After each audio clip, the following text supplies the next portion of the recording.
Breaking news చూస్తున్నాం. పశ్చిమ గోదావరి జిల్లా తాడేపల్లిగూడెంలో సంక్రాంతి బరిలో వైవిధ్యంగా వరాహ పోటీలు అత్యంత ప్రతిష్టాత్మకంగా నిర్వహిస్తున్న గిరిజన సంఘం నాయకుడు సింగం సుబ్బారావు. కోడి పందాలకు ఏమాత్రం తగ్గకుండా వరాహ పోటీల నిర్వహణ. వరాహ పోటీలో గెలిపిందిన వరాహానికి వాటి నిర్వాహకులు లక్షల్లో బహుమానం. పోటీలు చూడడానికి భారీగా తరలివస్తున్న పందెం రాయుళ్లు.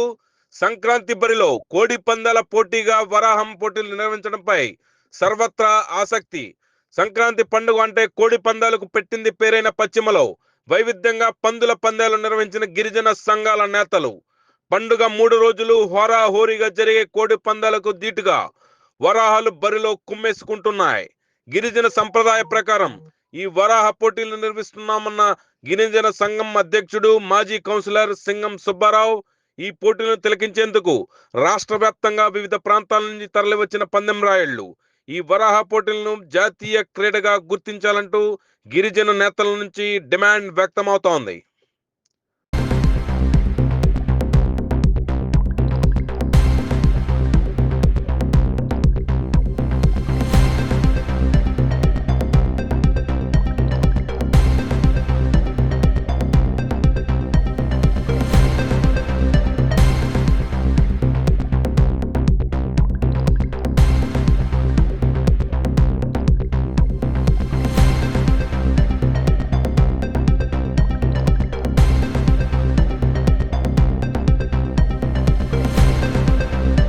బ్రేకింగ్ న్యూస్ చూస్తున్నాం. పశ్చిమ గోదావరి జిల్లా తాడేపల్లిగూడెంలో సంక్రాంతి బరిలో వైవిధ్యంగా వరాహ పోటీలు అత్యంత ప్రతిష్టాత్మకంగా నిర్వహిస్తున్న గిరిజన సంఘం నాయకుడు సింగం సుబ్బారావు.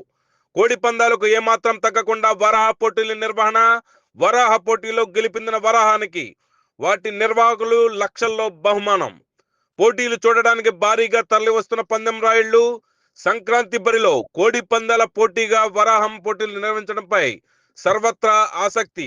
సంక్రాంతి పండుగ అంటే కోడి పందాలకు పెట్టింది పేరైన పశ్చిమలో వైవిధ్యంగా పందుల పందాలు నిర్వహించిన గిరిజన సంఘాల నేతలు.